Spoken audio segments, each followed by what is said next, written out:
I just kind of listened to, like, get the idea, get the gist. I couldn't name anybody. No, that's fine. You just put her on the spot, bro. No, but I was like, this probably won't even make it on the cut. I'll listen to this one. 'Cause it's me. Yeah. I already told my family and friends about it. They're like, "Oh, you have to send us the link whenever you get it, because we don't know how to work any of that." And I was like, "Okay." Yeah. Just the link. It's gonna be Spotify, Apple Podcasts, Google Podcasts, YouTube, and Facebook for the video form of it, which is coming out Wednesday. Next Wednesday. I'll be keeping you to that. All right. Yeah. Y'all ready? Yeah, let's go. Hey everybody, welcome back to the Law of Friends podcast, where we hang out and talk to your friends and ask them what inspires them, what scares them, and more. With you, your two hosts, William and George. And on today's episode, we got a long friend of mine that I haven't seen in a long time. It's been a long time. It's been a very long time. Over a decade, maybe? Maybe. Close to a decade. Close. How about you introduce yourself? Hello, Wall of Friends. I'm Hattie Mahoney, and I'm really excited to be talking with these guys today. It's been a long time.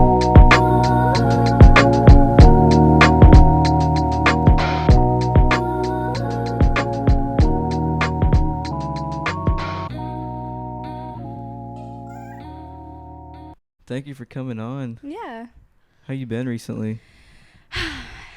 Deep sigh. Yeah, right. I've been good. I've been very busy. I've been in nursing school, so that's taken up a lot of my time. But I'm still working and everything, and I've actually recently gotten into working out.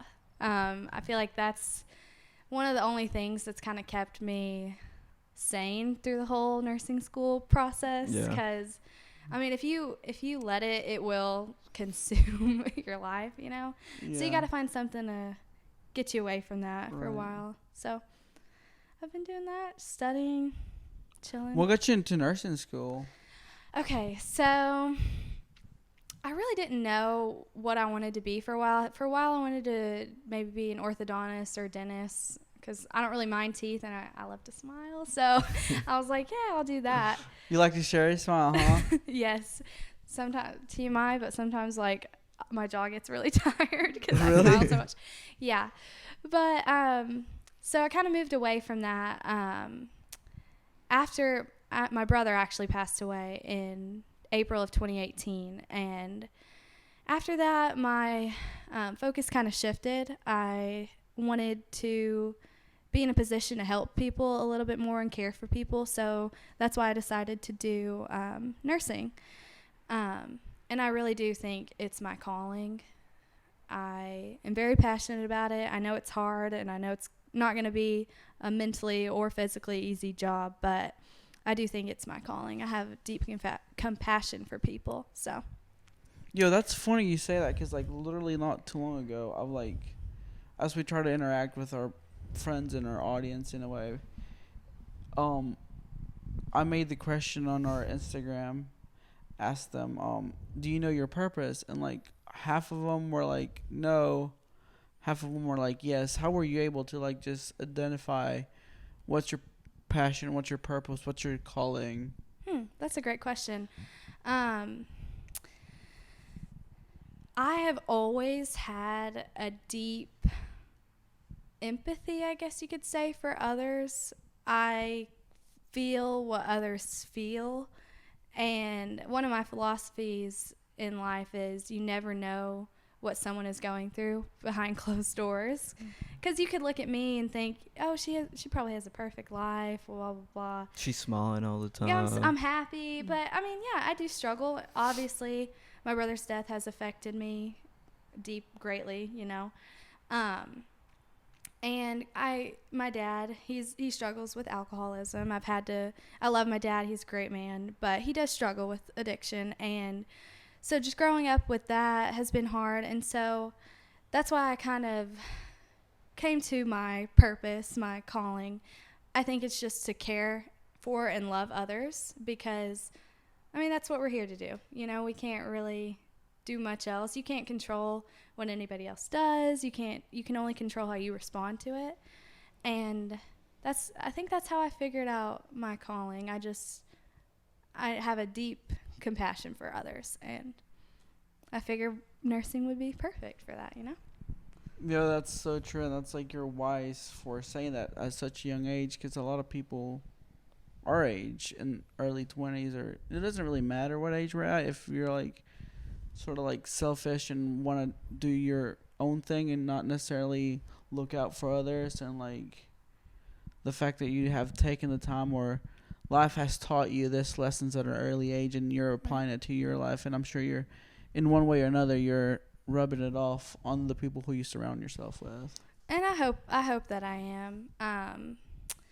It definitely hasn't been easy. I've had to do a lot of soul searching, a lot of self-reflection, to come to that realization, but it's definitely made my life a lot better since I realized that. And yeah. But I guess before we get into it, take us back to like your childhood, where you come from and everything. Okay. So I actually was born in Grapevine, Texas. If anybody knows where that is, it's in the Outside of Dallas, right? Yeah, it's in the Dallas-Fort Worth area. Yeah, if y'all know where that is. So I was born there, moved here to Arkansas whenever I was 5, because my dad got a job here in Little Rock. But we moved to Benton, actually, just to kind of be out of the city. Yeah. And started elementary school here there in Benton. Got into soccer, that's how I met you guys. Not to brag, we're undefeated 2 years. We were pretty good. We were good. Yeah. Back in what, 08? Yeah. Yeah, 08, 09, somewhere around there. Yeah. That's what I'd say. Yeah, so went to Benton schools all my life. I have actually an older sister named Kelsey, a younger sister named Ellie. You might have met Ellie. She's think really so. Yeah, little yeah, back yeah. then. And then my brother, Lane. Yeah, my parents, they're still together. They've been together for, I think, 30 years. That's a long time. It hasn't been easy, but love never is. Right, yeah, exactly, yeah. Yeah, graduated high school from Benton, then went on to Conway. You also went to state finals, right, for soccer? Yes. How was that experience? Oh, it was awesome. I think about it all the time, the glory days. But, yeah, so we went, it was my junior year. We went to state finals. It was versus Siloam Springs, which I'm pretty sure they were like 5-peat, 6-peat state champions. Wow. And so we worked really, really hard that year to make it to state. And we ended up only losing 1-0 to them. Oof, that's It tough. was so, and they scored in I'm pretty sure it was like the last 10 minutes of the game. No way. That's gut-wrenching, right? Yeah, it was tough. It was a tough loss, but I think we definitely made history for girls Benton soccer for sure. They had never made it to even state finals, I don't think. So our class of 2019, we kind of built the soccer program back up because we had all played together from such a young age. And so when we got on, Y'all had chemistry and everything. Yes, we'd always, So that was awesome. I miss it. I still wish we would have could have got that ring, but, it happens. Do you guys ever kick around anymore? Or No, we definitely still do like Sunday league, Cool. try to stay somewhat in shape. Try to go to the gym too. It's therapeutic. Just unplug from. I guess more where I unplug most is at on the field. Yeah. Because that's the only place that nothing else really matters. Yes. I really want to get into a league. I think maybe I know they have a bunch here in Little Rock. Yeah. So. Do they not have intramurals over there at UCA for soccer? They do. So I'm in a sorority too, and they do. We do intramurals through the sororities and the fraternities. Right. But it's nothing serious. It's only for like a month to 6 weeks out of the year, so it's not long. And I mean. Yeah, I think we probably can introduce you to some people that you should. that I would love that. girls that play, or Willie, because Willie knows more girls than. I mean, whoa! I mean, man over here. Friends. Okay. I don't know how to Hype me up like that, bro. Come on. Now. That's funny. Yeah, it was actually me and my friend the other day, we went and had this little picnic at the park, and then we saw this guy across the lawn. He was kicking the ball, and he had set up cones for himself, and he was just doing little drills. And we went over to him, and we were like, hey, man, like, do you care if we, like, kick around with you for a little? He was like, yes. He was so excited. And so we did, and it made me realize how much I missed it. And I'm like, I need to get back into this. Oh, yeah. And we just kicked the ball around, took some shots on each other. It was fun. I miss it.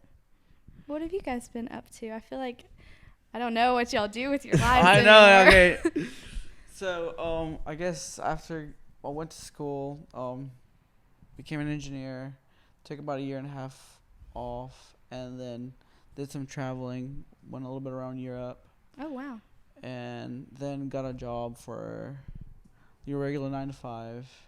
Gotta love it. Yeah. Yeah, I wasn't. Yeah, it was good. It was good. It was a good learning experience. Like stepping stones. Yeah, stepping stones. And then I feel like at the beginning of the year, it wasn't where I wanted it to be. I was just like, it's crazy because like at first I thought it was all about the money, but then when you're there, you're not necessarily happy. It's really not about the money anymore. It's about like finding what makes you happy, what makes your purpose, your calling.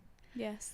And I figured I love just interacting with people, getting to know them intentionally and know what they're going through in ways that can either inspire me or can help someone else who perhaps may be going through the same thing. So I've decided to I've focused on the podcast full time Awesome. since the beginning of the year, and my family has a little I guess not a project where we go back to Honduras where we're from like the small village where my dad is, and we give backpacks to those kids who are in needs.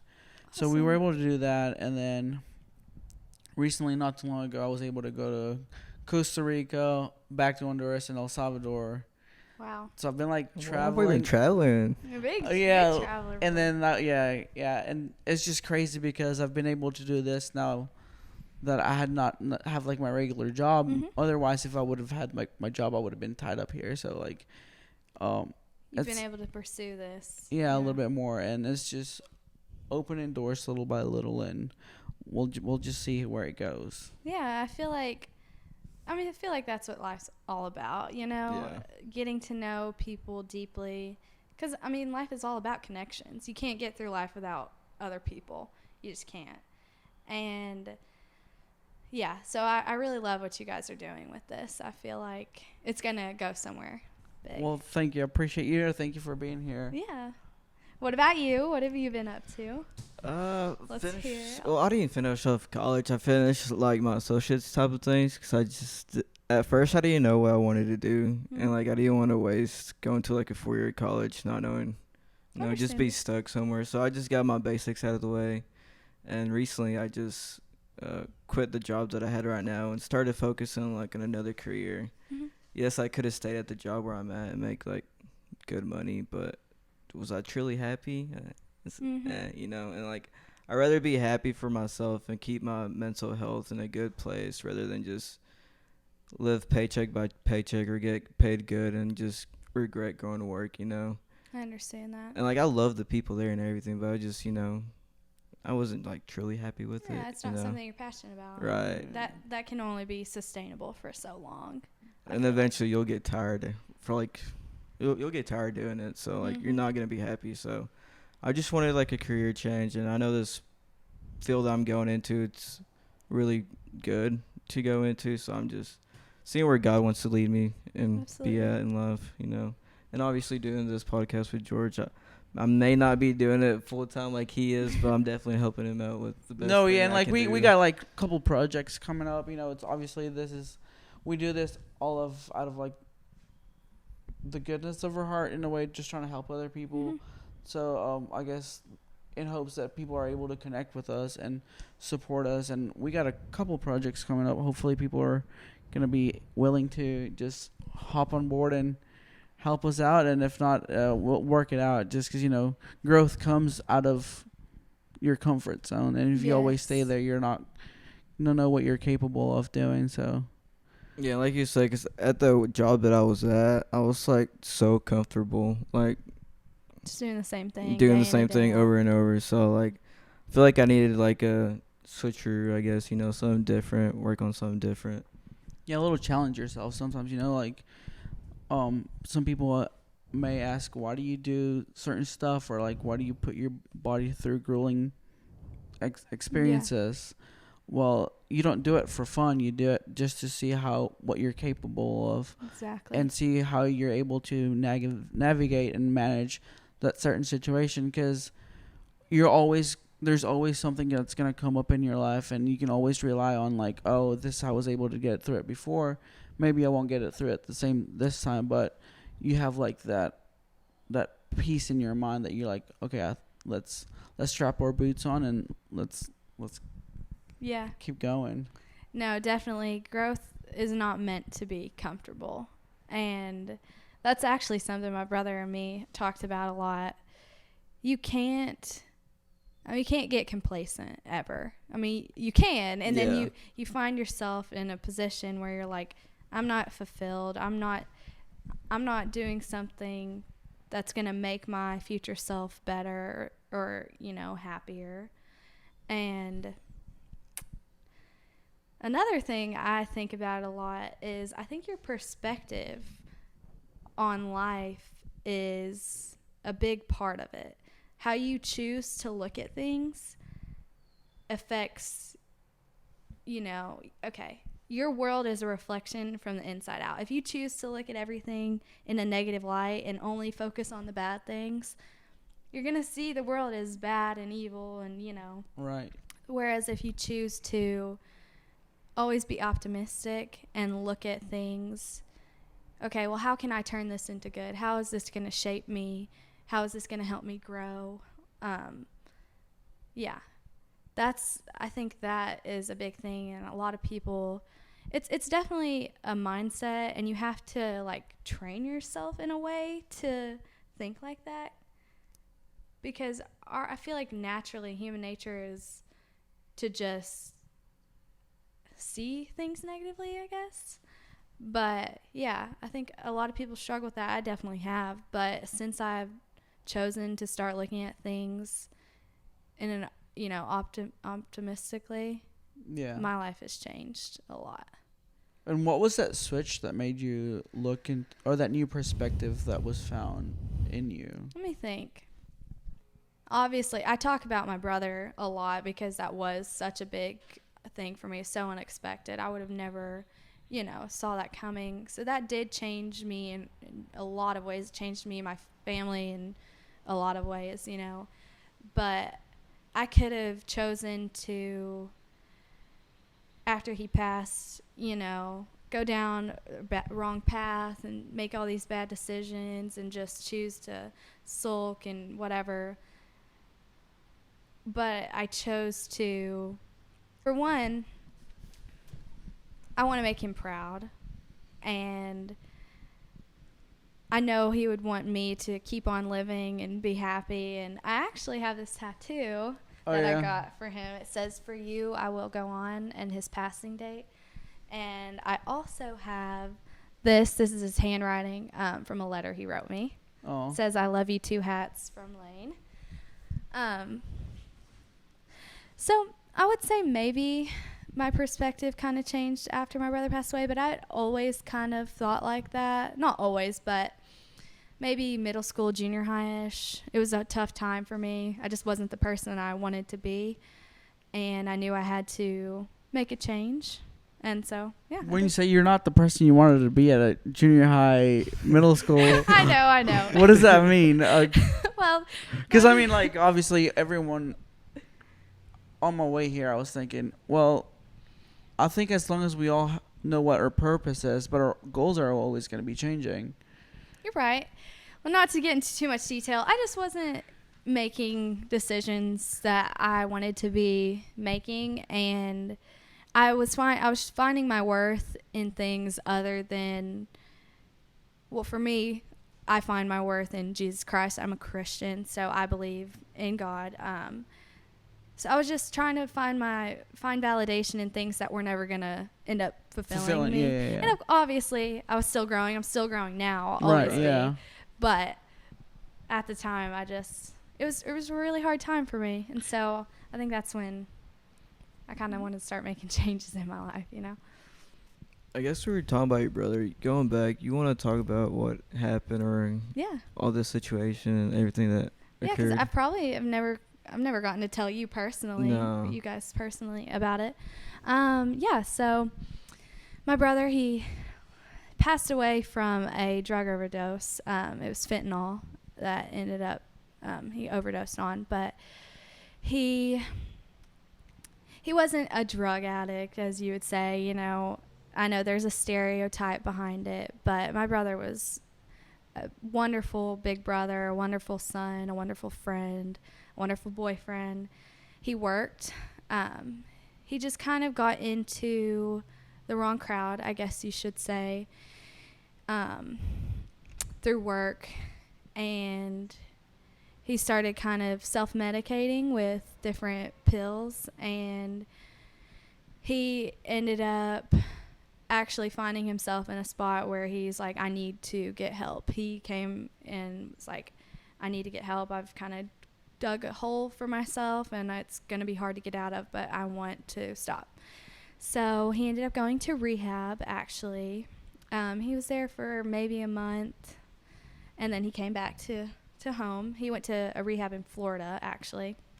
And that's from the letter on my arm, the tattoo. He wrote me a letter, and that was at the end of it. But from what he described, the place he was at was beautiful. Apparently there was like pools and iguanas and stuff. But yeah, so he came back actually on...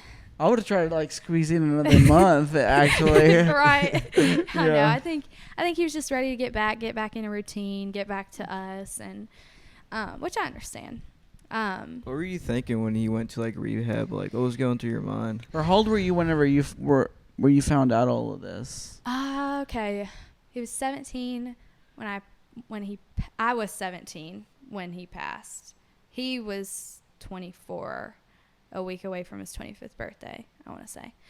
But what was I thinking? Is that what you asked? What was I thinking? Yeah, like what was going through your Okay. mind when you went to like rehab? I don't know. I didn't really understand it much at the time because I had no idea. I mean, he hit it very well, and so it didn't really hit me until he was actually there in rehab, and I'm like, wow, this is actually serious. Yeah. It worried me. I was scared, but I had a feeling in my heart that he would get through it, and because he's strong. And yeah, but I was worried, obviously. But I also, at that time in my life, 16, 17, I had a lot going on personally. Yeah.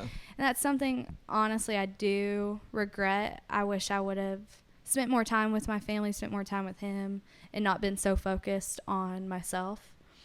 But that's just life, I guess. You know, you can always say, oh, well, I wish I would have, I wish I could have. But it's a time, you know, when you're that age, nothing really, the world revolves around you. Yeah. When you're that age, you're still learning. Yeah. Yeah. So he went to rehab, came back in November. It was actually on Thanksgiving. So he was home December, January, February, March. And it happened in April. It happened on April 7th of 2018. He was driving to Little Rock one night, and on his way back, he actually had a car crash. He didn't really get hurt or anything, but, I mean, his car did get totaled. He hit the median. But he was fine. He wasn't under the influence of anything. He was just really tired because it's probably 11 o'clock at night. Then he, you know, my mom was like, yeah, why don't you come back with us tonight, just so, you know, we'll get the car figured out tomorrow. You don't have to worry about anything. Yeah. And then he was like, no, I just want to go back, you know, to the apartment and just, you know, be by myself and just play video games and stuff, because he loved playing video games. My little sister actually picked that up from him. She loves video games. I think that's her way of kind of connecting with him. Yeah. But he then, I guess at some point that night, he took too much, or took he didn't know. We're not really sure what happened there. But the next morning, we found out, and needless to say, it was the worst day of my life. I mean, our world just kind of shattered in that moment when we found out. It's all kind of a blur. I don't know if you guys have ever lost anybody close to you. Thankfully, no. Yeah. I mean, I know it's And of gonna course, I happen. wouldn't wish that upon anyone. Right. It's Yeah. just like, it's a hard thing to describe unless Right, you've gone and through it. it's such a hard it's a hard like emotion trying to like reconnect back to, especially because it's not a nice feeling, obviously. Right. I think the hardest thing we ever had to do is just go through my dad's accident back in like 2005 or 4. No, it was So- like 2006. Yeah. So what happened with that? I don't think I've ever heard about that.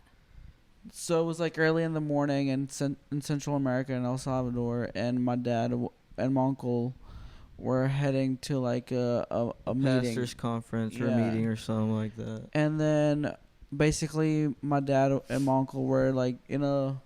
So on the road they were going, it was like very foggy or whatever, and it was under construction too, and they couldn't really see anything.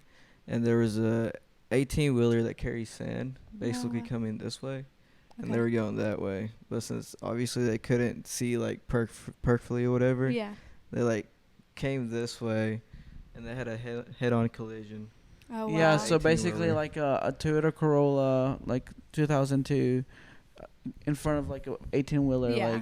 like head on, and like That's bad. the little car never stood a chance. No. Like it's a miracle they're both still Yeah. alive. So I For mean sure. That's amazing. yeah, I still remember that day. Like it was like kind of like yesterday, and I'd like try to sometimes I try to forget about it, and I think I was like the only one besides my mom that saw my dad like laying on the hospital, like blood everywhere. He's just like complaining, and like those are like stuff that like I not necessarily try to forget, but like I'll It's talk, hard to yeah, it's yeah. hard to remember. Exactly, hard to I remember it. understand. So like I do understand what you're saying, and appreciate you opening up on that such tough subject, especially being like a younger sister, you know.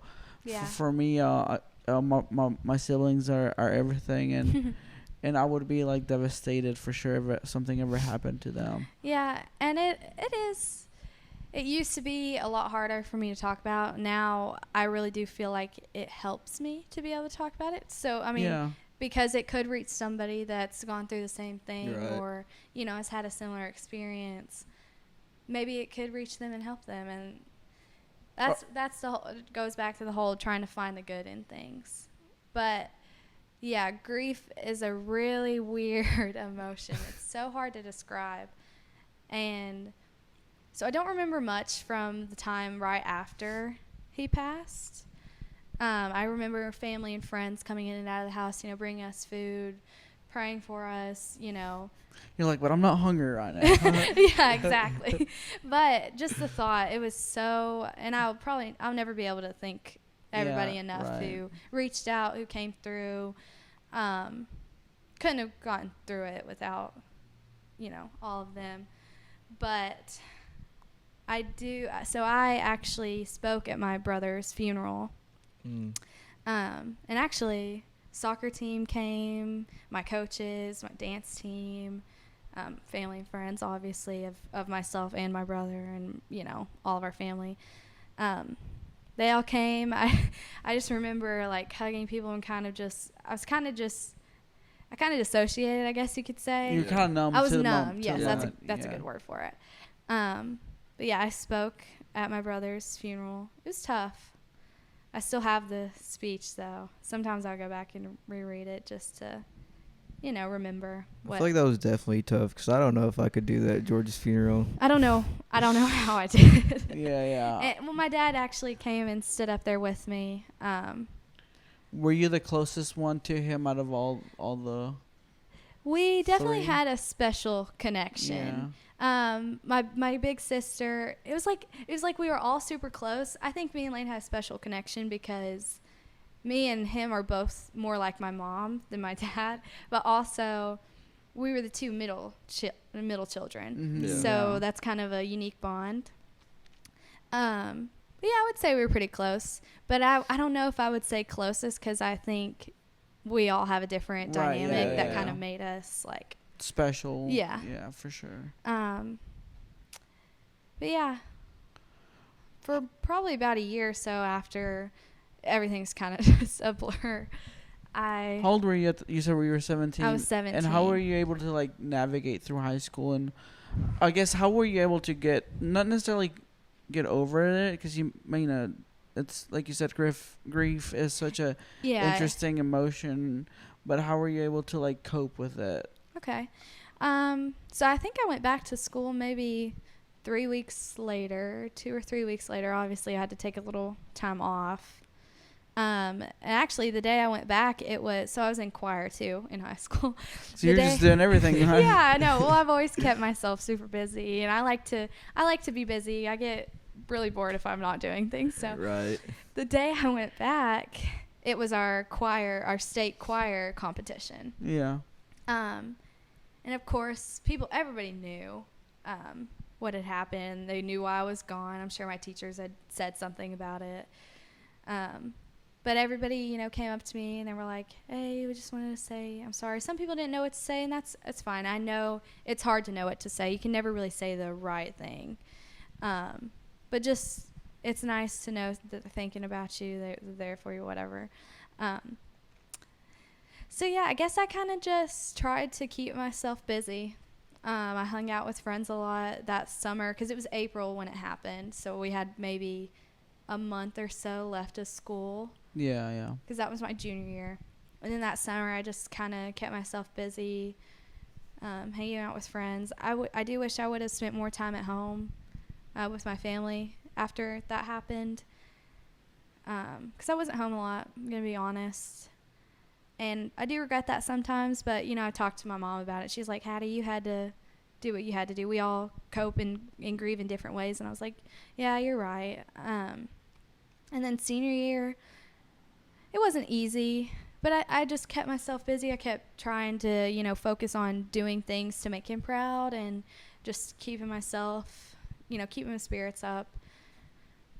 I would say that's probably the main way I've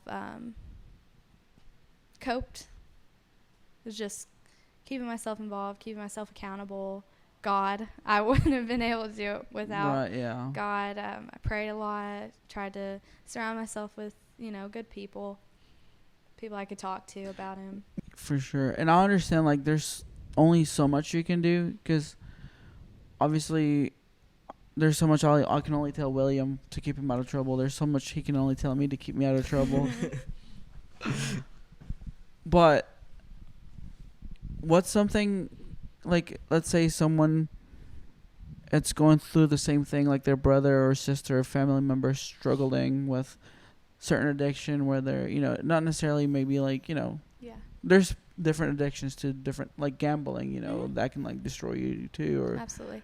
how would you like tell people to like approach their family members before it's a little too late? I'm glad you asked. I'm an intuitive person. I could obviously tell there was something going on with him. And if it's your family member, you're going to have a gut feeling that maybe something's a little off.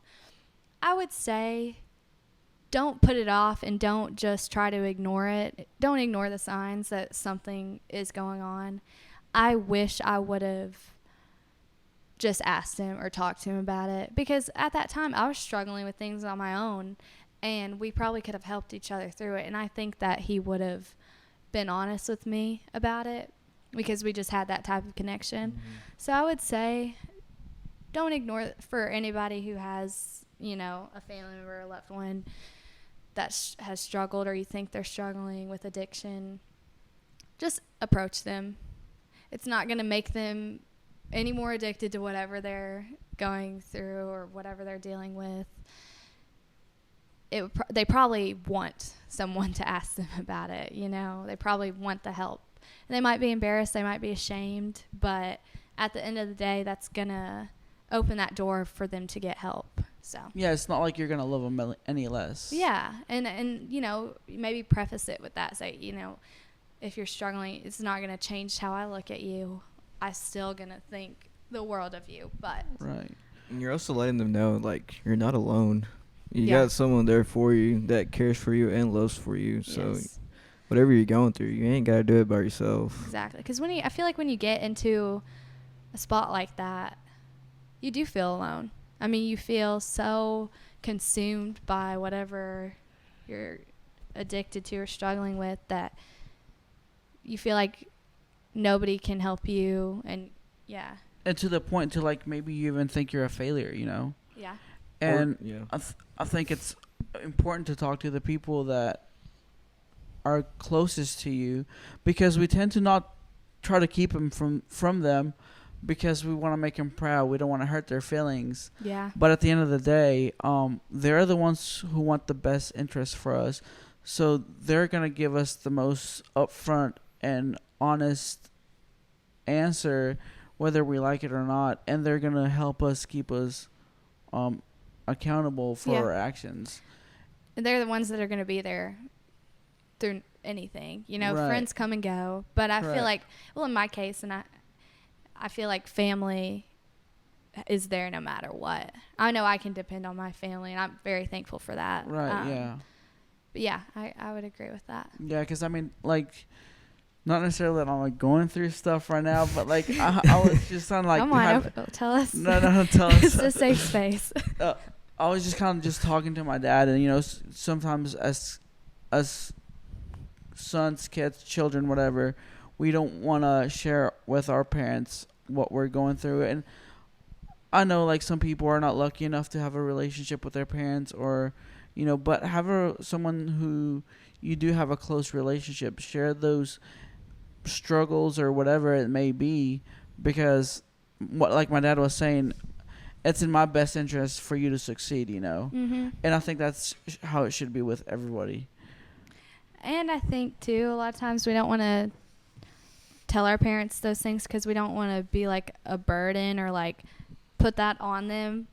But I feel like they can handle it, Or you also don't want to disappoint your parents, Yeah. Yeah, I think in my case it's more like, I don't want to disappoint them, so I'll 'Cause just they let work them. so hard for you, for your future, for everything. Maybe do one little mistake, little something that's not the right thing to do. You just don't want to tell them like, hey, I messed up, I know. Which is, I mean, it's the best thing to do, but we just keep it to ourselves, And then we end up putting ourselves in an even worse position because we try to deal with it on our own. Right.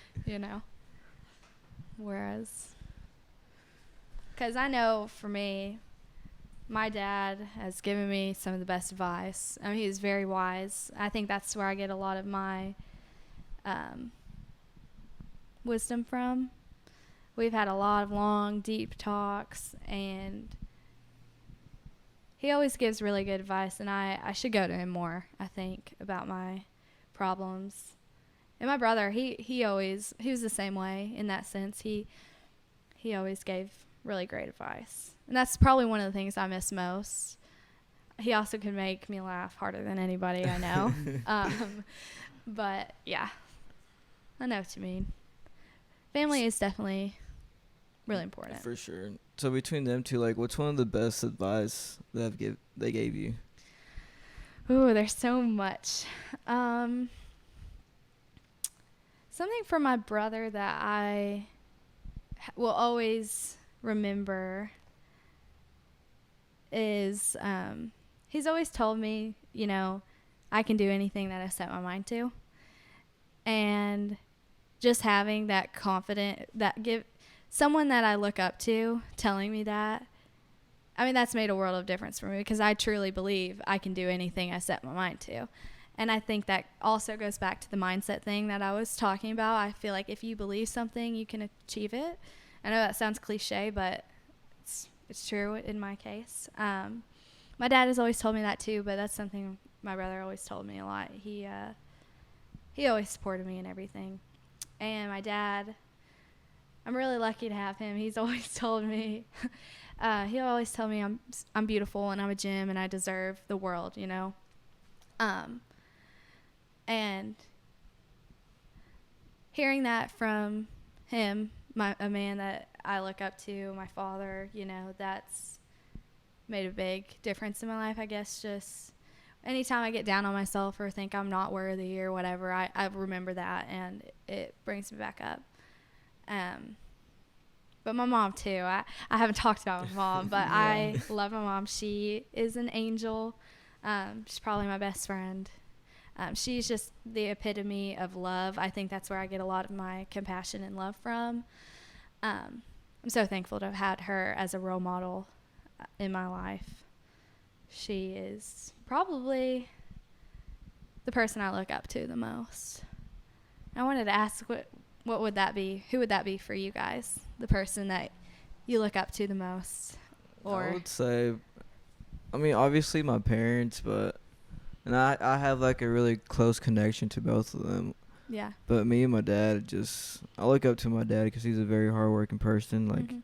he will never stop working. Like, dude, like, just chill out. Just chill for like a second, just sit down. But no, he just wants to keep on working, fast paced, everything, go, go, go, go. That's hard to do. I mean, that takes know. grit. Like, And like that's for his awesome. age, he doesn't look his age. He looks super Yeah, when we young. say my dad came from the trenches, that guy came from the trenches.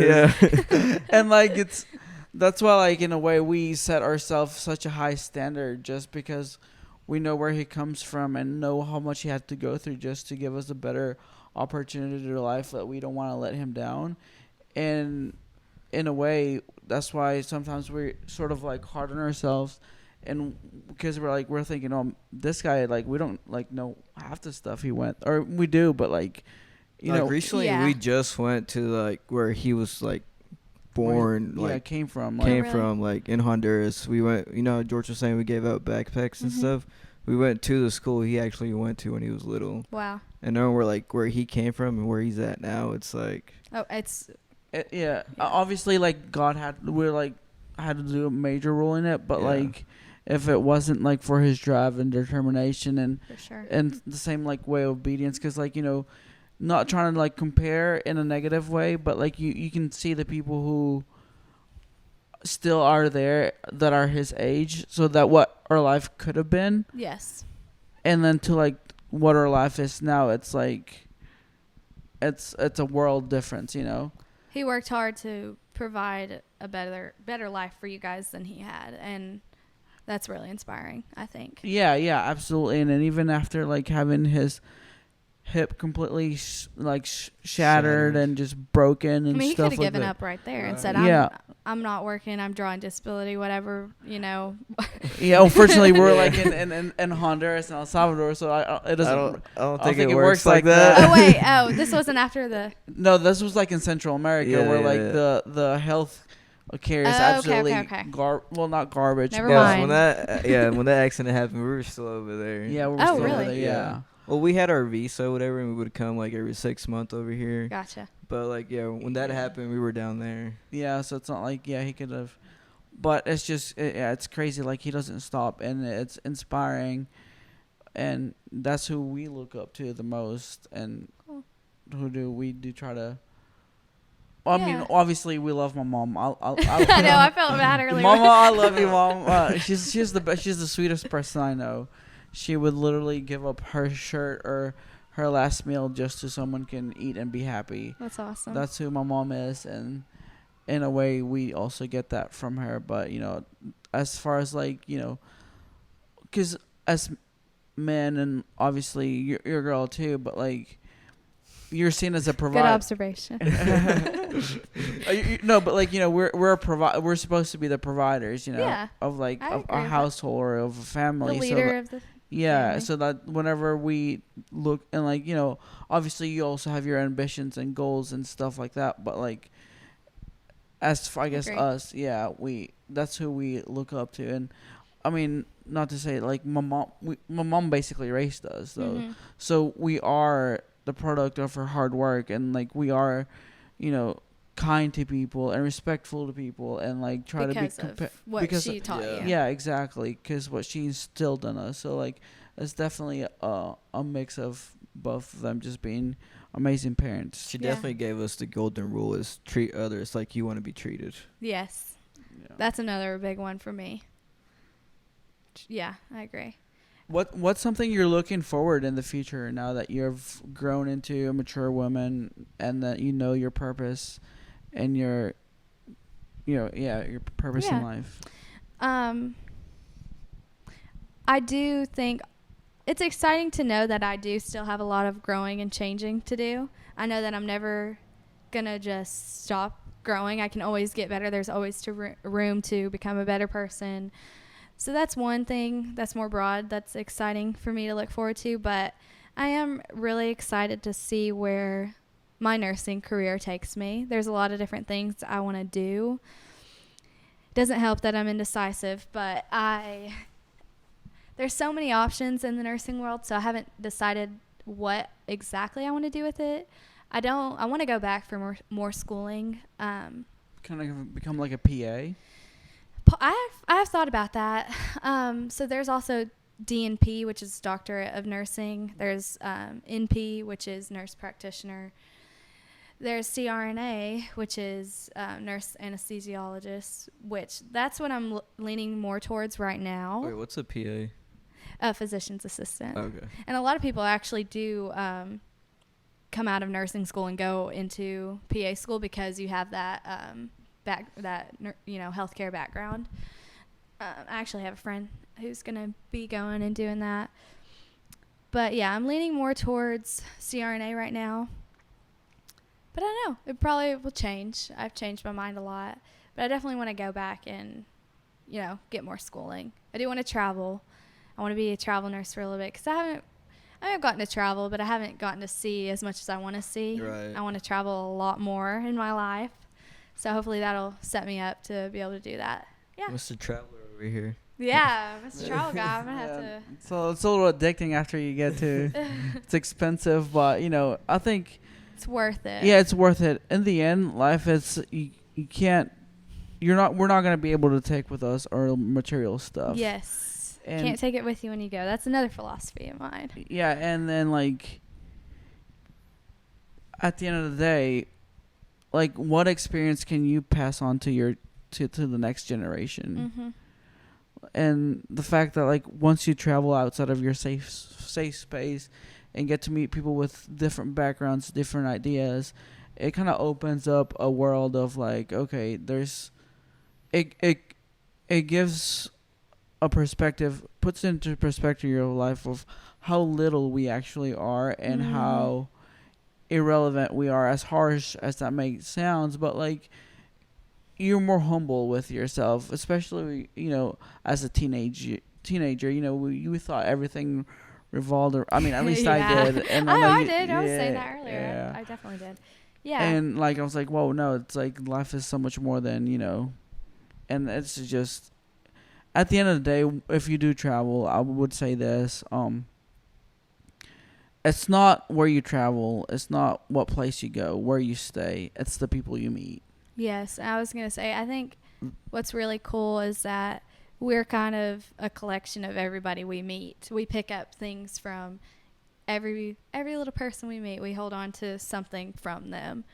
And, yeah, I think that's really cool. Yeah, because you can go to Paris and go to the Eiffel Tower and go to Louvre Museum or go, to the Palace of Versailles. But if you're there by yourself and not kicking it with a friend or kicking it with a stranger who is able to share a little bit of their story, not that it's not as meaningful, but it takes a little flavor out of life, if that makes sense. Yeah, you might have a cool picture and be able to tell somebody back home oh yeah, it was so beautiful, but that's it.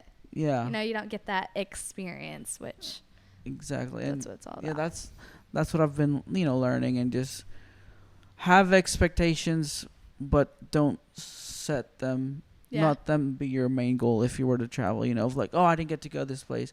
Yeah, but you got to know this other person that, at the end of the day, I was in Italy with my sister, and we got to meet these two guys who are from Mexico, but they live in Ireland, and wow. That's cool. they're if you ever come back to you have a place to stay if you come to building Ireland. those connections. Yeah, so cool. Now I can go to Ireland, or I can talk about other places that I went, just kind of similar experience. And I've had a similar experience on a much smaller scale, but I've met people down in Gulf Shores, Alabama, and we've gotten really close with them. It's a group of people. and we always have, a place to stay if we ever want to go down there and visit with them. We've met their families, and yeah, so it's kind of like that. It's just building those connections and always knowing that you have someone to reach out to in those different places, which is really cool. Yeah, absolutely. So I got some couple questions. We can all answer these if y'all want. Yeah. No, we're just going to put her on the hot seat. Or you can put you in the hot seat, Oh. Yeah, let's all answer them.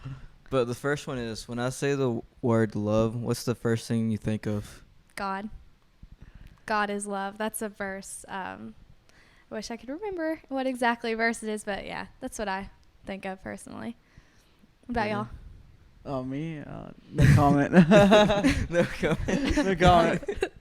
No, I guess just my family. That what comes, Yeah. not necessarily a person, but like the people who make up my circle close and comfortable.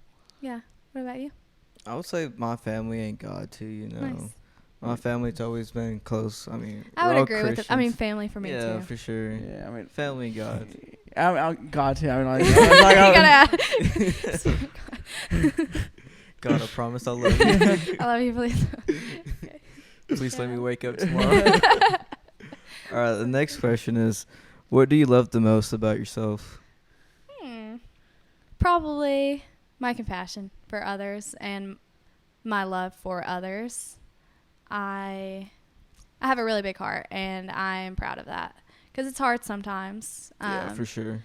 Because I take on a lot on my shoulders. I take on other people's emotions, kind of put it on myself, even though I know a lot of times it has nothing to do with me. But when I love someone and when I care for someone, I kind of just take that on. But that's the downside to it. But there is a bright side to it because you can be there for others at their, weakest points. So that's probably what I love most about myself, is just my compassion and empathy for others. Mr. George? I guess what I love most about myself is that I'm like a little crazy, Felt that? Me too. But like when I say crazy, like I have like a good crazy or yeah, bad crazy? I don't think so. I have like crazy dreams, of like whether it's helping people or in need or just also like always cheering my friends on for them to pursue like whatever it is that they want to do that makes them happy. Like if, in the smallest way possible, just one person we have had here before, and one of the earliest podcasts, actually Kyle, kind of like, I guess, sort of fitting to this one. He was also like a drug addict and then went through the whole process. Yeah. And when we started this, he was also starting the office for like addiction and all that stuff here in Little Rock. Cool. And I see he like on his Instagram page that it's growing, or like his business is growing. Not that it's his business, but where the place is, it's growing and it's doing well. He's traveling like all over the place, like. And I just like sent him a quick message like, "Hey, bro, I see that you're doing well. I'm so happy for you." Yeah, and like, I think that's what I love seeing other people succeed too. Yeah. Because if you're happy for them that they're doing well, then, there's no malice or ill intention. Like, I wish that was me too, because that's not gonna get us anywhere. And that comes back around on you. And I like to believe good karma is a real thing. If you're good to others, good things are going to happen to you too. Right. And if you support others, you're going to have others that support you. And yeah, I know you say crazy, but I think it's just you're passionate. Yeah, I'm a little, I'm ambitious. I'm sometimes a little too ambitious, but it's good. It's good because you learn from the hard times when you're not able to make it, how you apply them. And a lot of people in life were successful because they failed so many times, So like failure is just part of the learning process. It is, and it sucks so bad. Like we don't want to like fail or have those hard times, but it's part of like it's part of the recipe to success. I feel like it's part of life. Something good's gonna come out of it if you want it to. Exactly. You can choose to learn from your mistakes or sulk in it, and And like you said earlier, it's about the perspective. Yeah. What do you love most about yourself? I thought you was gonna skip me. You're the one who like brought these questions up. You came up with these questions. No, I guess the thing I love about myself is just I'm good at forgiving people. That is a very good one. Yeah. Like I That's the know same for me, I've too. done like people have done me wrong quite a few times, but I just don't want to hold that like against them or me. Like, all right, you did something wrong to me. I'm just gonna, like Right. I'm gonna hate you the rest of my life. Hold the grudge. There's no. Yeah. That's too heavy to hold on to. And because eventually that's gonna catch up to you. You're gonna think about it. Oh, like one day you'll just think about it. It'll come to your mind. Like, dang, I still hate this person, but like Mhm. I don't. I'm just. I feel like I'm good at that. Just forgiving people. Like I just don't want to hold it. I respect that and understand that. I feel the same way too. Yeah. Yeah, it's hard for me to forgive. Which I'm is not- okay. No, I mean like like I'll forgive and I'll forget, but like I'll try not to. If something happened that like certain things didn't go like per se like you did me wrong, it's not like I'm gonna pursue a friendship or whatever it was that if that happened for a reason and maybe if I didn't learn from it then I understand that side of it too. yeah, so I'm like I move on from it. Yeah. But I do forgive, but it's not like I mean I don't wish him bad either. I'm just drowning myself in this. You're digging the hole. Yeah, digging the hole. never mind. I'll just next question. The next question is, what's something you're proud of but no one knows about? That's a tough one. I feel like I'd have to think about this one. Do y'all have one that comes to the top of your head? Not that I can think of. Well, how you gonna ask us I didn't questions? know I was gonna, I just I didn't Let me know I was think. gonna answer these. I got one. Back whenever I was scuba diving, getting my scuba license or whatever, there was a point where I got so deep in the ocean that I was deeper than I was supposed to because of my training or whatever, and I kind of like just start panicking, like. I'm like, Yeah, I holy would crap, too. I'm like way down here underwater.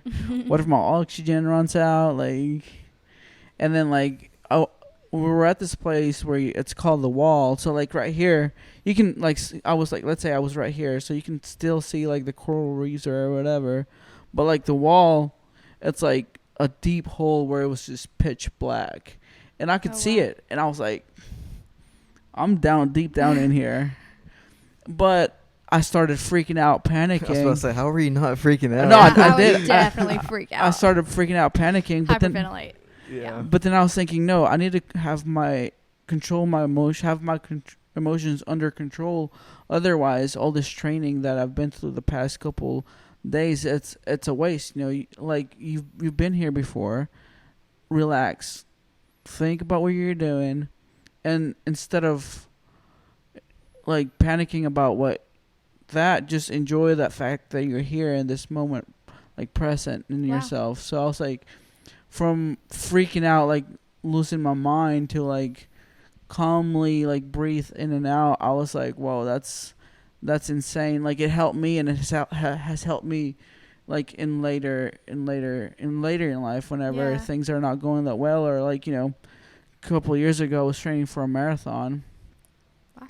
And there's comes points in life where or at points in that marathon you want to give up, and like when you start losing your focus, but it's like whenever you have to regain your focus and you have to have control of your feelings. And I feel like that has been a moment that I was like, I'm like proud of myself, and so I guess not a lot of people know about that. So just having that self-control and being able to ground yourself, that's probably helped you out a lot in various experiences in life. yeah.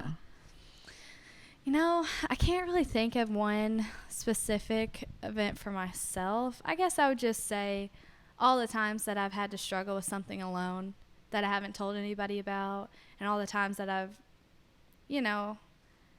had bad thoughts or whatever, and I pulled myself out of it. Because there's just some things that you don't want to share with anybody because you're not proud of it, or it's just you want to, try and deal with it on your own. All the times that I've had to do that, and I've pulled myself out of it with the help of, God for me, or whoever your higher power is.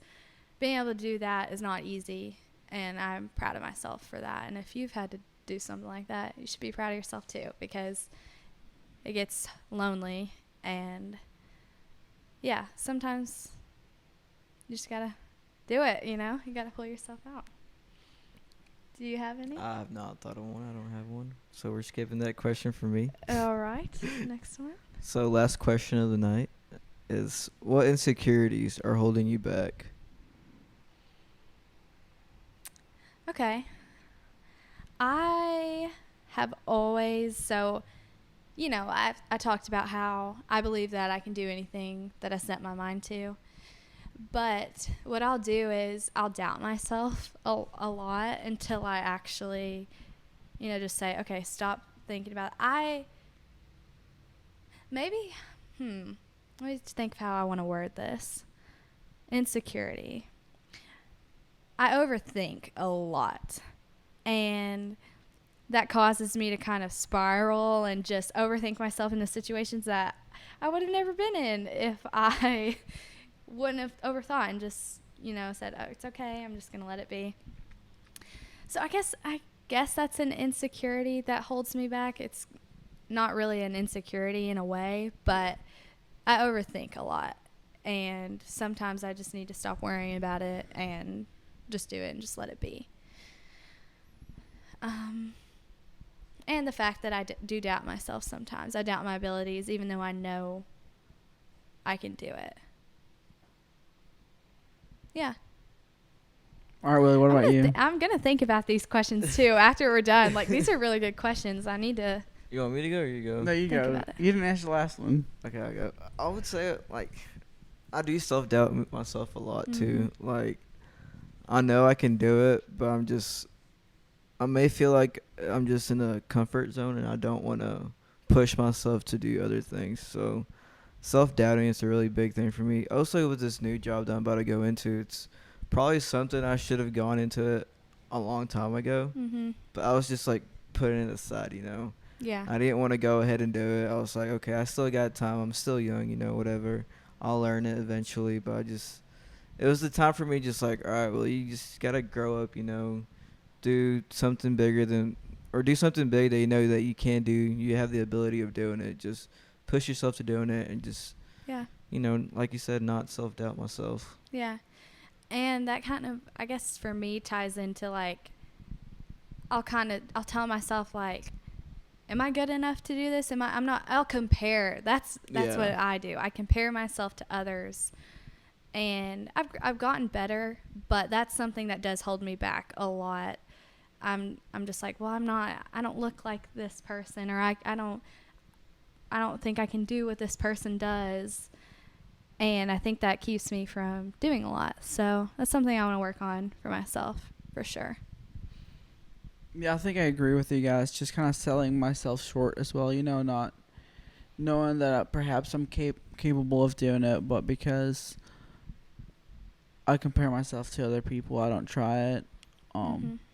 That's definitely something. But I try not to let that fear of knowing if it's going to work out or not to hold me back. But it definitely, instead of doing it sooner, I do it later. So that's how it, like, ends up working out, yeah. You know. Or that's how, like, I guess my insecurities get the best of me. Oh, gotcha. Instead of, like, you know, I should have done this earlier, I do it later. But, you know, you were like, you think like, well, what if I would have, imagine where I'd be if I would have started this sooner. Yeah. So, like, it's stuff like that. But that's things that we have to work on, and we'll always, be working on ourselves and growing. It's part of being a human, you know. Yeah. Like, if we didn't have any insecurities or any self-doubt, then we wouldn't be humans, you know. I'm sure everyone has some sort of, like, no matter how perfect and beautiful and how much you edit that picture on Instagram, it's not going to tell the real story behind what you went through and how that journey to take that picture, if that makes any sense. Yeah, it definitely shapes you the person you are, you know, today. Yes. Those insecurities shapes you, and it helps you grow and mature. Yeah. And it goes back to, if you let those insecurities consume you and keep you from doing things, yeah, you can, or you can choose to grow from that and better yourself. Absolutely. And like we're here, we're trying to just encourage one another, just to like, just go for it, regardless of whatever the end goal. If the people who you care about most in your life are there to support you, I don't think it really matters, because sometimes we do get caught up in comparing. Oh, but this person at this age is already doing so and so. Yeah. But who cares? Like, are That's they? their own path. Yeah. Like, We are all they have our paying own. your bills? I don't think so. I don't think so. You know. Wish. So like, it's those sort of things, like, when you compare yourself to other people, like either your age or stuff like that. So Yeah. yeah, We all have our own journey and our own walk through life, absolutely. We can't compare, because they could have gone through something you've never gone through, or you could have gone through something they've never gone through. Exactly. So, Yeah. yeah. I guess before we wrap it up, is there something that has motivated you in your life, whether it was a person or a quote? My family has been, I keep going back to my family. They're so important to me. They've been my biggest supporters and motivators my whole life. I'm very, very thankful for that. And I've always wanted to make them proud, and I just don't want to let them down. So in everything I do, I think about them. And a quote, I don't know. Probably there's one that talks about you don't have to be who you were yesterday. You can always be better, than you were yesterday. Do you have to?